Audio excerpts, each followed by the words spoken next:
That's what I want. Hi everybody, my name is Brian Gray. I wanted to share a couple of recent cool builds with you. I, not too long ago, made a small scale trebuchet and then later decided to step it up with the full scale. Before I get into this, I need to give all design credit to Tom Stanton. If you're not familiar, you can. I'll put his YouTube channel in the comments. But Tom has an amazing YouTube channel. I'm a patron of his. I highly recommend that you check out his channel. But he was very kind because he designed this trebuchet and then he made his design available to others. So both versions that I made are essentially his design with some modifications here and there. But anyways, like I said, Tom, if you're watching this, thank you for making your designs available. It was awesome, but I just want to give credit where credit is due. So now let me discuss what I did. About a year ago, I wanted to build Tom's trebuchet, but I had some limitations with this because I didn't really want to just shape all these parts by hand. So I made a small scale, a trebuchet that is roughly half the size, a little bit more than half the size of the full scale version. And the reason that I did that is because it was just all about the limits of my laser. I decided to make the parts on my laser, and the bed on the laser is limited to 12 inches by 24 inches. So all these parts essentially had to fit on that bed. So I just decided, heck, it would be fun, even if it's a half scale. But the funny thing is, even a half scale version of this trebuchet was quite impressive. Let me show you the half scale version. All right, so here is this half scale version, and I made this about a year ago. This is very close to exactly being Tom's design, with the exception of I found that these brackets here and these axle brackets were easier to 3D print. The release pin is also 3D printed. And then all of these parts here, these axles and these cross rods, were all turned from solid brass. And these are actually, even though they don't look like nuts, these are threaded onto this axle and this cross pin here. And then the weights I made out of cast iron. This is what the weights came from.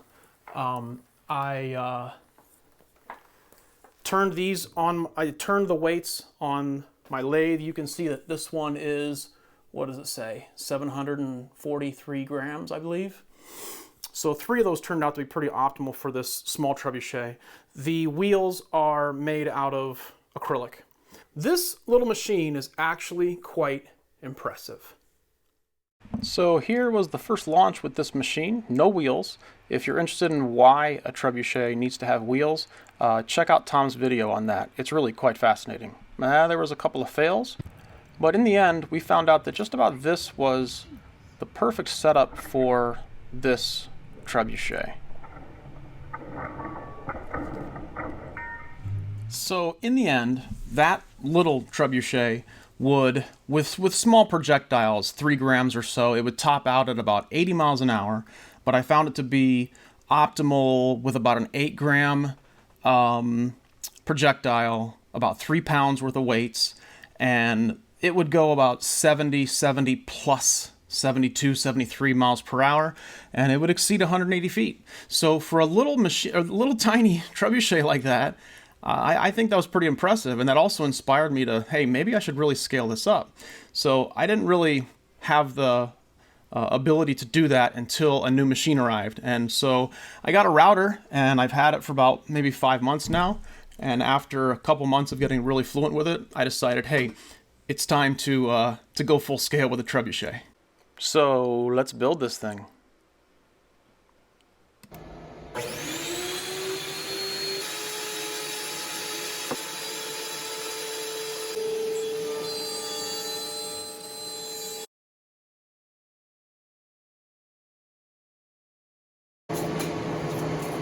And you'll notice here that I decided the struts that make up the A-frame that hold it up, I could have done that on 2x4s, but I wanted to stretch out my newly found router chops. So I really wanted to do everything that I could on the router. Here's all the parts. This is the arm assembly, and you'll see that there is a ball bearing in the center. And here are those A-frame struts. Again, I could have used 2x4s, but I wanted to do it on the router.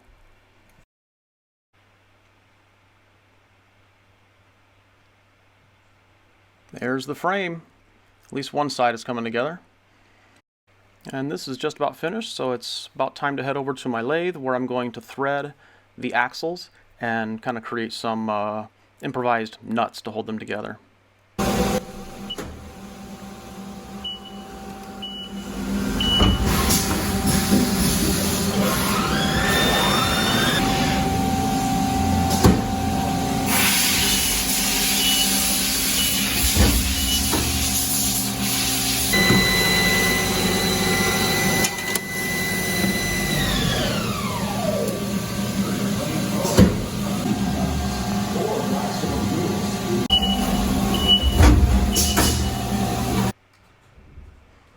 Time to put these axles together and mount the wheels.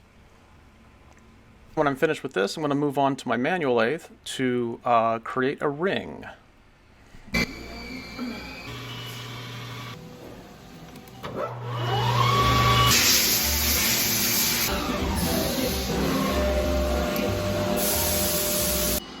Okay, we are beginning to come together here. I have the wheels attached with my little improvised nut and bolt. I have the same setup here for the weights and this cross beam. This is aluminum. It's 3/4 thick, and I'm hoping that it's going to be strong enough. I think that it probably will. Then the same with this here. So we are mobile, and we are almost ready to fire this thing, and I'm getting a little bit nervous about it.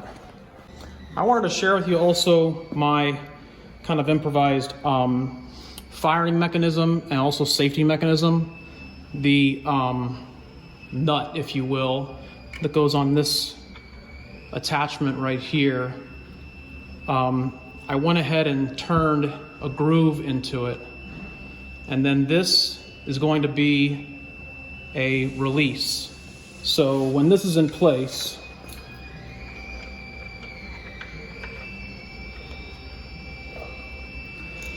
then there's 2 strings tied to this washer that I turned.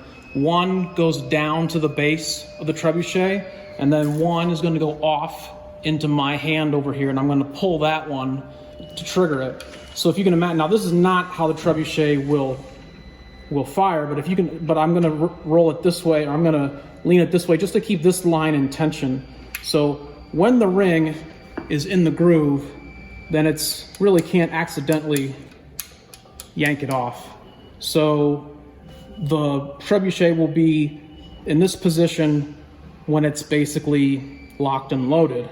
And then you can lift this very carefully off of there. So it's no longer in the groove. That means the safety's off, and pull it.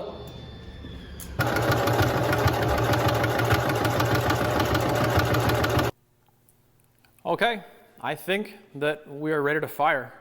At this point in time, I just have 10 pounds on here. I think that I can, when I'm trying to optimize this, and when I get the guts to do it, I think I can do up to 30 to 35 pounds. I have my sling made here. This is a canvas that I sewed, and I have some grommets.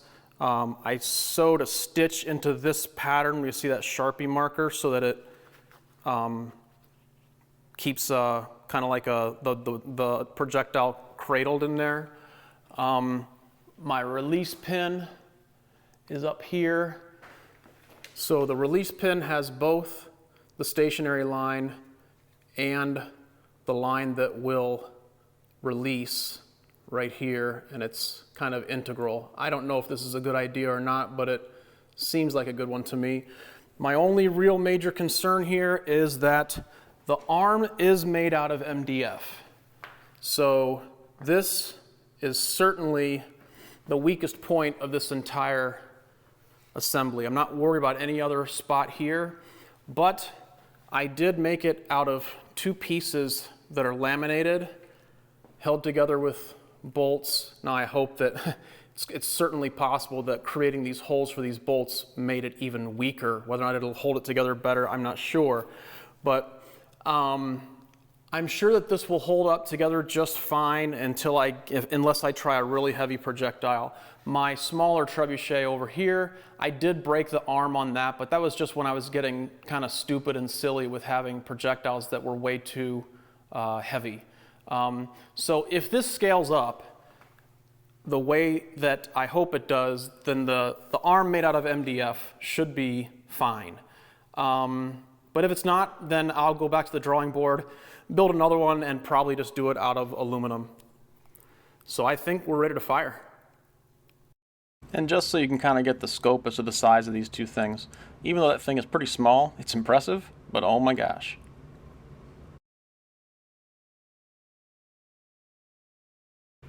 Time to fire, and my gosh, on this day, the wind was just so crazy.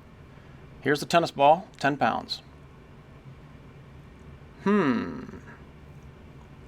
Tennis ball, 20 pounds.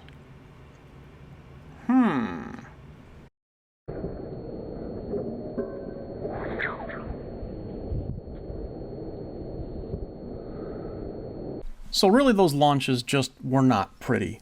One thing that needs to happen with a trebuchet is that three things need to be timed pretty well with each other.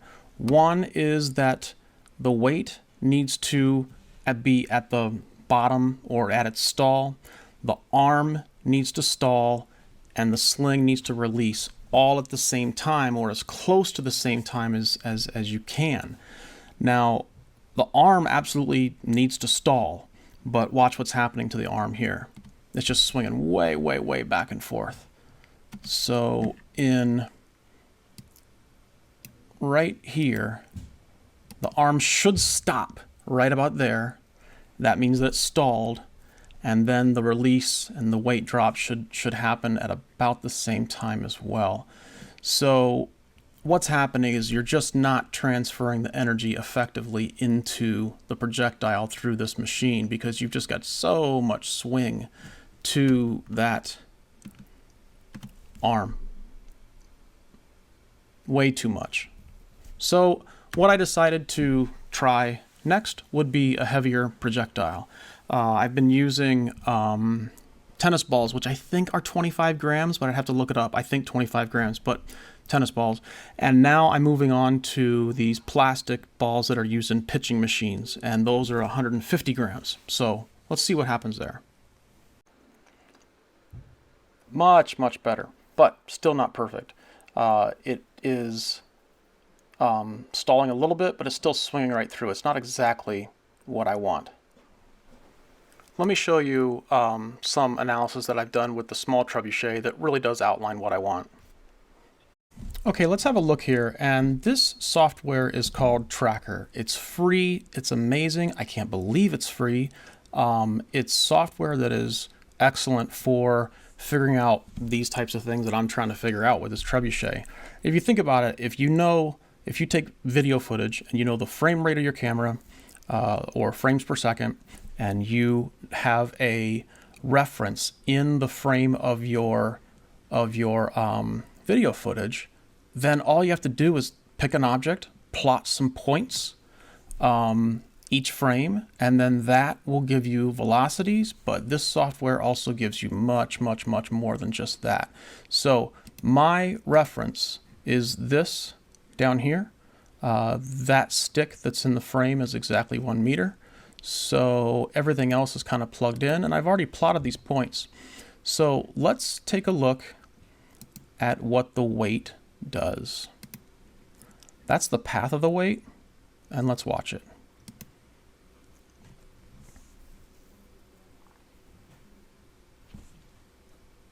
That looks pretty nice. And then maybe you saw that I'm also tracking actually, sorry, that's the y-axis. This is the velocity. So you can see that throughout this, the weight is getting faster, faster, faster. Then all of a sudden it drops down to a stall right about here, which is about the 153 frame. So that's where, I'll run this again. That's where you can see where the weight is dropping and where it's stalling. Now, let's have a look at the arm. And we'll do the same here. So by looking at the arm, what I'm after is the stall. So I want the arm to stop at a given point. And that should be when the weight is also stalling. Right there, you can see that that arm stalled. So right about there is where the velocity of the arm went way down. So here's the arm velocity, it goes up, up, up, up, up, all of a sudden comes way down, and there is the stall at a frame 157, I believe, is what I'm seeing. Now let's take a look at the projectile.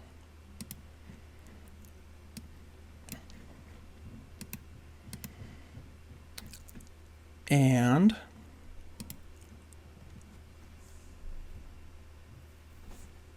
with the projectile, the velocity doesn't matter that much. What I'm looking for is the release point. Now, the velocity is certainly interesting. In this one, it was 27 meters per second, which I can't do that off the top of my head as to how many miles per hour, but I want to say it's about 70. But what I'm looking for is here. At what point does this path straighten to be just about perfectly straight? And it looks to me like it's about right there. So that tells me that that's the point of release. So the point of release here, I would say it's in this range. That is the 160th frame. So what does this all tell us about timing? Well, let's do this. These are all three of those points put next to each other. The weight, the arm, and the projectile. And here's what's really cool, is that all of these pretty much line up very well at not the same frame, but very close to the same frame. And I actually took notes on this. So the arm stalls around the frame 159, the projectile stalls around frame number 160, and the weight stalls around 153. So that means that perfect synchronization is off by only 6 frames. At 240 frames per second, each frame is 0.24 milliseconds, which means that perfect synchronization is only off by 1.44 milliseconds. So this is a pretty good trebuchet throw that is, getting very, very close to maximizing the energy that's in this machine. And this is what I need to do with my larger machine. But first, I have a few alterations that I want to accomplish here. I think that you can see from previous videos, whether it was smart or not, oftentimes I was launching the trebuchet from when I was just holding it, and I just let go of it instead of using the trigger. That probably wasn't the smartest idea, but the reason was I had the trigger string mounted here, going up there.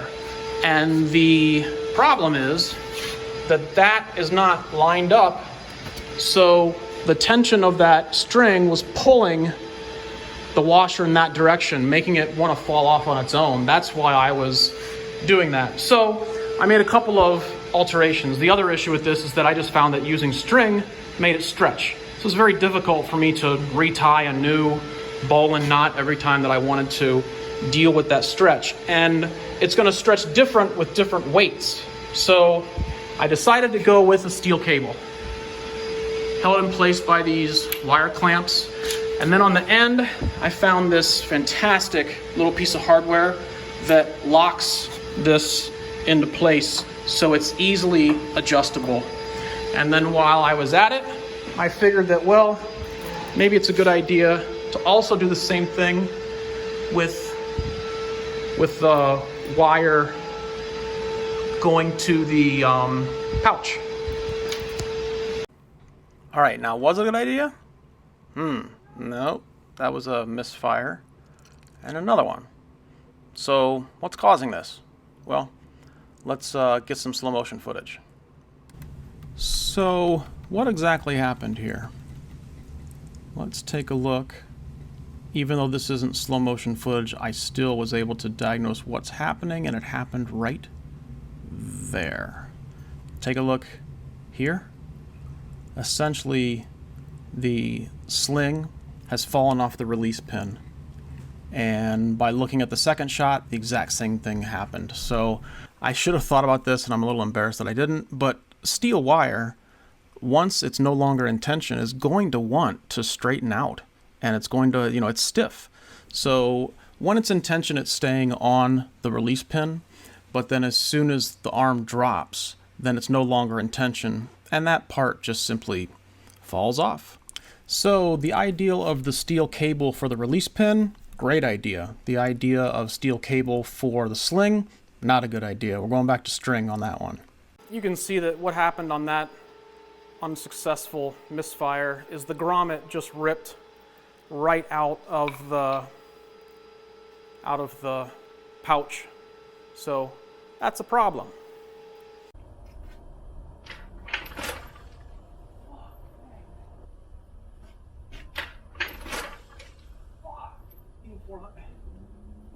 That's exceeding 400, I think. Okay, so let's analyze this throw and see how well we are doing, obviously using the same methods as before. And just having a look at here, the arm sling is a lot better than what it was when I started. I'm sorry, the arm stall is a lot better than when it started, but you can see it's still just kind of sloppy and slow right around here. It doesn't stall, it doesn't stop, it just kind of comes to a slow stop. And the data over here backs this up as well. This is the stall of the weight, or this is the weight, this is the arm, and then this is the projectile velocity. Now I'm happy with how far it's throwing. It's going over 400 feet, and the velocity is getting up into the 80 miles per hour. But right here, all of this is just sloppy. This should be dropping, the arm velocity should be dropping really, really quick. So the solution to this, I found, was lengthening the sling. So in this footage, I'm very happy to say that I got it. The timing of the weight stall, the arm stall, and the release of the projectile is just about exactly what I want. Let's have a look at this. Watch that arm stall. That's the biggest thing that I've been concerned with, and I'm just so happy with how this turned out. Watch this.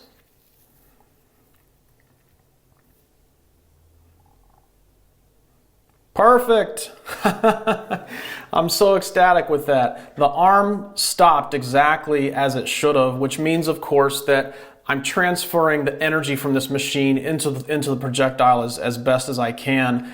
And the data over here backs this up as well. So look at how this is the arm, and look at how dramatically the arm drops in its velocity all the way down to here. So I can't tell you how happy that makes me to see that. I want to watch that arm stall once again from about here. Very nice. Okay, so let's get down to a little of the math here, and let's see exactly what we have going on. So here's the weight, which is stalling right about, I don't know, let's say frame 190. The arm is stalling frame 195. And then let's figure out the release point where this straightens out, I would say roughly in this area. So let's bring this over and kind of bring the frames up. It looks to me like it is stalling, it is releasing the projectile right there about 197, 198, and that is beautiful because the arm is stalling at 196, 197. So the notes that I've taken here, you know, the arm stalls around 196, projectile releases at 197, and the weight stalls at frame 190. So perfect sync is off by only 7 frames. Each frame is 0.24 milliseconds. So perfect synchronization is off by 1.68 milliseconds. I can definitely live with that, and I'm very, very happy with how that has turned out. I think that is excellent. So in the end, you know, this is probably the final iteration of this trebuchet. I'm very happy with how this turned out. With the pitching machine balls, my peak velocity in general is about 80 to 85 miles per hour. The balls are going, you know, if the wind is in my favor, I'm getting close to 500 feet. If the wind is working against me, then I'm under 400 feet, but the typical throw is around 440 to 450. I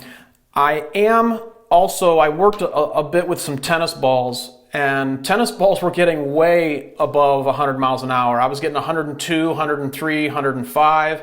But as you can see in some of the footage, we're in the middle of nowhere, and it's nothing but corn and fields and flatland and hardly any trees around us at all.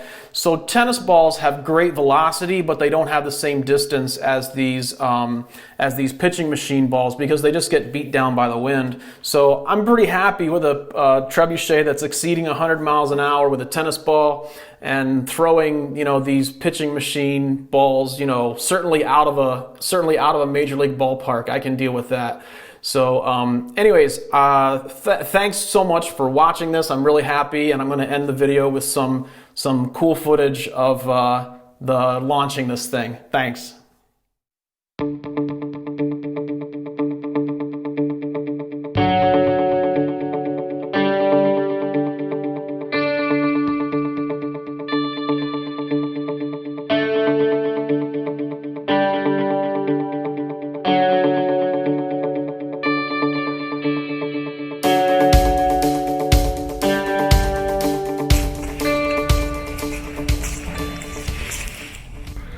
So they landed in a pretty tight pattern right around here from